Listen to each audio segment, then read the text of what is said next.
আসসালামু আলাইকুম রহমতুল্লাহ। সকলকে জানাচ্ছি নিউ সোনালী হাঁসের খামার এন্ড হ্যাচারির পক্ষ থেকে আন্তরিক শুভেচ্ছা এবং অভিনন্দন। দর্শক, আপনারা জানেন আমরা বিভিন্ন সময় বিভিন্ন খামারিদের কাছে যাই, তাদের বিভিন্ন উদ্যোক্তাদের গল্প শুনি এবং তাদের সফলতা ব্যর্থতার কথাগুলো শুনি, পাশাপাশি বিভিন্ন তথ্য এবং পরামর্শ দেওয়ার চেষ্টা করছি। আজকে আমরা একটা নতুন উদ্যোক্তার কাছে এসেছি এবং ওনার যে প্রজেক্টটা, সেই প্রজেক্টটা সম্পর্কে বিস্তারিত জানবো। চলুন দর্শক, কথা না বাড়িয়ে তার সাথে কথা বলি। আসসালামু আলাইকুম। ওয়ালাইকুম আসসালাম। আসসালামু আলাইকুম ভাই। ওয়ালাইকুম আসসালাম। বড় ভাই কেমন আছেন? আছি আলহামদুলিল্লাহ।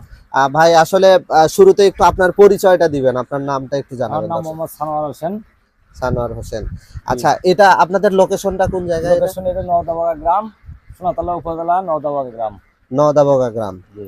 আচ্ছা, আলহামদুলিল্লাহ, এসে খুব ভালো লাগলো। এখানে বর্তমানে এখন আপনাদের কতগুলো হাঁস রয়েছে? হাঁস আছে 1250। 1250। আসেন একটু আমরা ভিতর দিকে যাই, দেখি। এটা এদিক দিয়ে যাওয়া যাবে না? যাওয়া যাবে। 1250 হাঁস আছে না? জি। 1250 হাঁস, যেহেতু এগুলা সব হচ্ছে যে এখন কি ডিমের হাঁস? সব না, আপনার হাঁসা আছে 140টা, 140। 45টা। আর আপনার হাসি আছে হলো মনে করেন মানে 1050টার মতো। 1050টা বা 2-4টা কম বেশি হতে পারে। বুঝছি। বয়স কেমন হচ্ছে হাঁসের? বয়স হচ্ছে 1 বছর।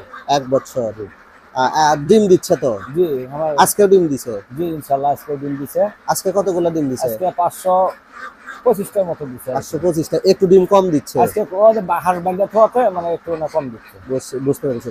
আপনাদের এই খামারটা কতদিন হচ্ছে? আসেন এইদিকে। 1 বছর। 1 বছর হচ্ছে। খামারের বয়স 1 বছর হচ্ছে। ও, বুঝতে পেরেছি।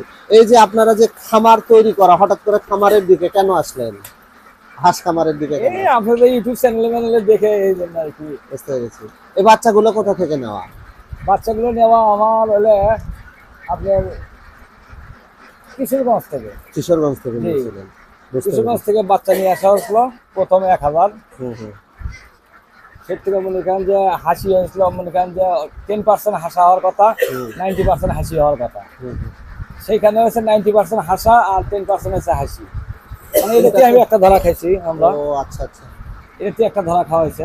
কিন্তু তখন কি আপনারা জানতেন না যে আমাদের ওখানেও বাচ্চা পাওয়া যায়?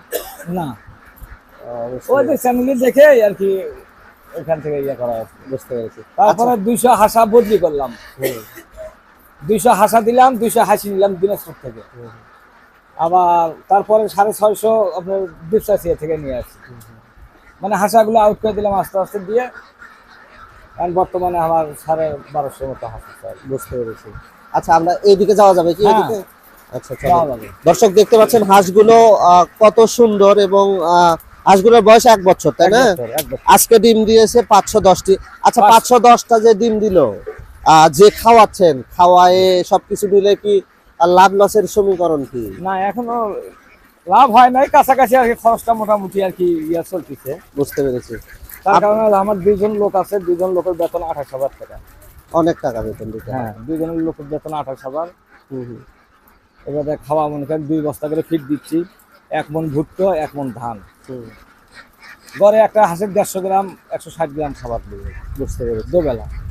সকালবেলা দেয় 70 কেজি, 65-70 কেজি, আর বিকালবেলা দেয় 117 কেজি।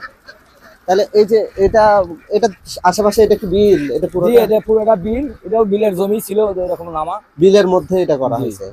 তাহলে তো আপনাদের অনেক টাকা খরচ হয়েছে মনে হয়। জি, খরচ হয়েছে প্রায় 40-42 লাখ টাকা। অনেক টাকা খরচ করে ওই ফেলছেন। সেটমেট করা শুদ্ধ শুদ্ধ। বুঝতে পেরেছি।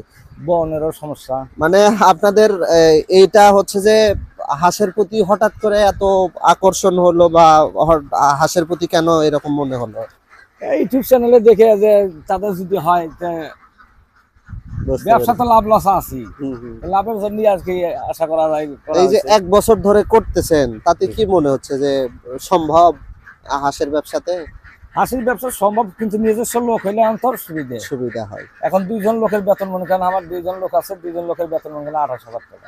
অনেক টাকা। যদি নিজস্ব ভাবে যদি করতে পারতাম, তাহলে প্রতি মাসে আমার 28,000 টাকা সেভ হইতো। তাহলে আমার মনে করেন লাভটা এসে যেত। বুঝতে এখন পেরেছি। যা মনে করেন আমার ডিম দিচ্ছে, ওটা দিয়ে আমার খরচটা মোটামুটি কাভার হয় না, হচ্ছে আর কি। কিন্তু যদি মনে করেন যে 2টা লোকের বেতন না দেওয়া লাগতো, তাহলে মনে করেন যে আমার লাভটা আরেকটু বেশি ওইখানে বিয়ে হতো। তা আশা করা যায় লস হবে না। বুঝতে পেরেছি। মানে এখানে কতগুলা জায়গা আপনারা ইয়ে করছেন? এখানে 6 বিঘার একটু না কম আছে। 6 বিঘা জায়গা। জি, আর এই পুকুরটা কত শতাংশের উপর এটা? এখানে 6 বিঘা মনে করেন পুরাটা। ওই ওইদিকেও পাশে জায়গা আছে। আরেকটা ওই পুকুর আছে, বুঝতে পেরেছি। ওই পাশেও একটা পুকুর আছে। তো সব মিলে আপনাদের যে এই যে এত টাকা ইনভেস্ট করলেন বা এত টাকা ইয়ে করলেন, এই যে 1 বছর ধরে আপনারা যে হাঁস পালন করতেছেন, হাঁসের সাথে সম্পৃক্ত হয়েছেন, জি। এখানে কি কি সমস্যার সম্মুখীন হয়েছেন আপনারা? সমস্যা এক নম্বর সমস্যা হলো মনে করেন যে হলো পাতারের ভেতরে। হুম হুম এই জন্য মনে করেন একজন লোক হলেও কিন্তু আমার এই কাজটা হতো, হুম কিন্তু পাতারের ভেতর দুইজন একটা মানুষ থাকা, হয়তো নিজের নিরাপত্তা নাই, হুম হুম এই জন্য 2টা লোক রাখা, হুম। এমন কোনো সমস্যা নাই। আর ধরেন ইয়ে আপনি যেটা শুরুতেই বললেন যে বাচ্চা প্রথমে ভালো বাচ্চা পাননি। ভালো বাচ্চা পাইনি মানে ও আমাকে ঠকাইছে আর কি। তো ঠকাইছে। আমাদের ঠকায়নি, ওই নিজেই ঠকছে। হয়তো হ্যাঁ, আজকে ঠকে এটা নাই, সত্য কথা। 10 দিন পরে ঠকবে। হ্যাঁ হ্যাঁ অবশ্যই। আমার প্রথমে 1000 বাচ্চা নিয়ে আসা হয়েছে, মনে করেন যে এখানে 10% হাসা হওয়ার কথা। জি। সেটা স্বাভাবিক, ওটা আমার লাগবে। জি, জি। 100টা 10টা হাসা আমার লাগবে। জি জি। সেখানে হচ্ছে উল্টা, মানে 10% হাসা না হয়ে 10% হয়েছে হাসি, আর 90% হয়েছে হাসা। ইস, ওটাতে এটা ধরা তো খাইছে। সমস্যা। আমার হাঁসের বয়স যখন আমার হইলো 4.5 মাস, এখন আমার ওই 250 হাঁস মনে করেন ডিম পাড়া শুরু হয়েছে। 4.5 মাসের থেকে ডিম হচ্ছে। হুম। কিন্তু হাঁসের ওজনও সেখন মনে করেন আমরা খাওয়ার কোনো ত্রুটি করি নাই। হুম, হুম। হাঁসের ওজন আমার 4.5 মাস 5 মাসত হাঁসের ওজন আমার 1 কেজি 800 গ্রাম 900 গ্রাম পর্যন্ত ওজন। 4.5 মাসে। জি। পরে ওইগুলো দিনাজপুর থেকে মনে করেন যে বদলি করলাম, বলে 200 হাঁসা দিলাম, হুম 200 হাসি নিলাম। হুম। আমি দিলাম 1 কেজি 900-800 গ্রাম হাঁসা, আর তার থেকে নিলাম 1 কেজি হাঁসা হাসি। হুম, হুম। এই ছোট। পরে আবার ওনার চাইছিল, তাই আমি বলছি না, আপনি পার্সেন্টেজে আসেন, আপনারটা কত করে নেবেন, আমারটা কত করে নেবেন। হুম, হুম। উনি ওটাতে রাজি হয় না। তারপরে বুঝছি। আবার দুপসাচিয়া থেকে আবার নিলাম হলো 650 হাঁস। হুম, ওটা একটু না মানে ইয়ে নিছিলাম, বাচ্চাও নয় আবার জাগলো নয়। হুম, হুম। ওরা বলছিল 4 মাস, 4 মাস না হলেও কাছাকাছি যাবে আর কি। ওখান থেকে 650 হাঁস নিয়ে আসছিলাম। আর হাঁসাগুলো আমার বিক্রি করছি আমি 600 টাকা, 550, 500 বুঝতে পারছি। এরকম করে বিক্রি করছি। করে এখন বর্তমানে আমার 140টার মতো হাঁসা আছে, 40-45টা, আর 1050টার মতো মনে করেন ইয়ে আছে, হুম, হাসি আছে। হাসি আছে। তাহলে আপনার কি মনে হচ্ছে যে হাঁস পালনে কি সম্ভাবনা আছে ভবিষ্যতে আপনারা লাভ করতে পারবেন এখান থেকে? বা এত টাকা যে ইনভেস্ট করলেন লাভের আশায় করে তো করা একটা হয়েছে? জিনিস ব্যবসা করা হচ্ছে। এটা মনে করেন একটা ব্যবসা, এটা এটা মনে করেন একটা ব্যবসা।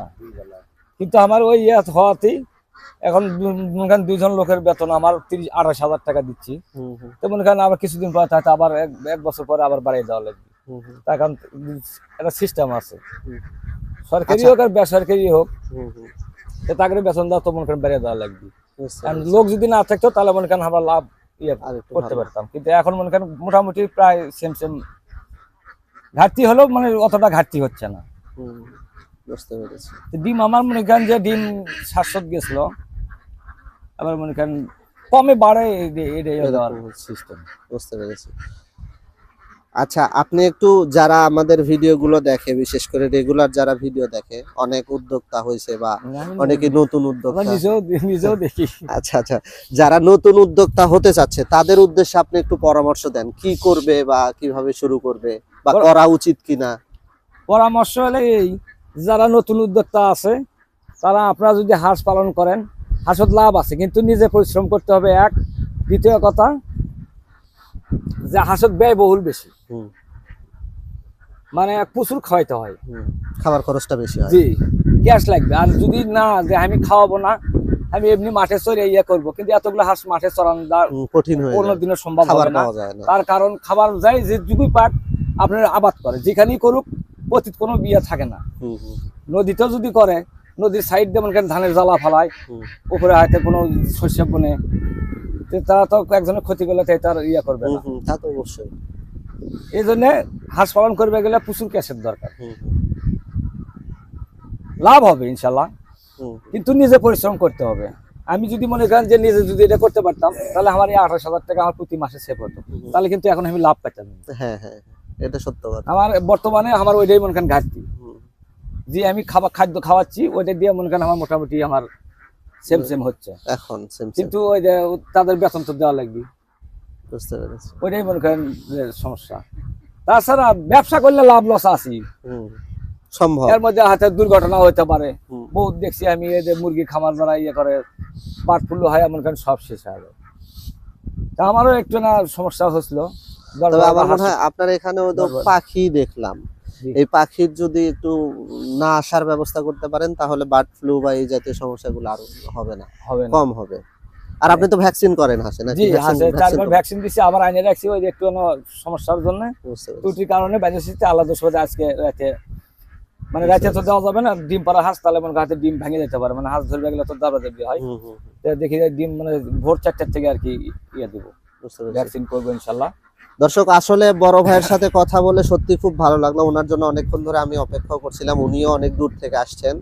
আসলে দর্শক এখান থেকে আমি মনে করি আপনারা কিছু তথ্য পেয়েছেন। উনি একটা গুরুত্বপূর্ণ কথা বলেছে, সেটা হচ্ছে হাঁসের সেক্টরে বা যে কোনো সেক্টরে পৃথিবীতে যে কোনো খামারই করেন না কেন, আপনার নিজে যদি পরিশ্রমটা বেশি করতে পারেন তাহলে দেখবেন আপনার সফলতাটা আসার সম্ভাবনা বেশি।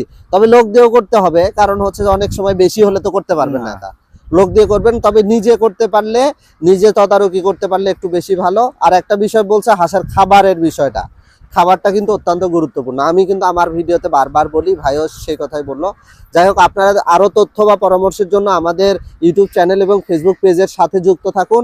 পাশাপাশি বড় ভাইয়ের সাথে যদি সরাসরি কন্ট্যাক্ট করতে চান, ওনার মোবাইল নাম্বার আমি ডেসক্রিপশনে দিয়ে দিব, ওনার নাম মোবাইল নাম্বার দিয়ে দিব। পাশাপাশি আমাদের কাছে যে কোনো ধরনের তথ্য বা পরামর্শের জন্য আমাদের সাথে সরাসরি যোগাযোগ করতে পারেন। ধন্যবাদ সকলকে, ভালো থাকবেন, সুস্থ থাকবেন ভাই, ধন্যবাদ। আসসালামু আলাইকুম। আসসালামু আলাইকুম।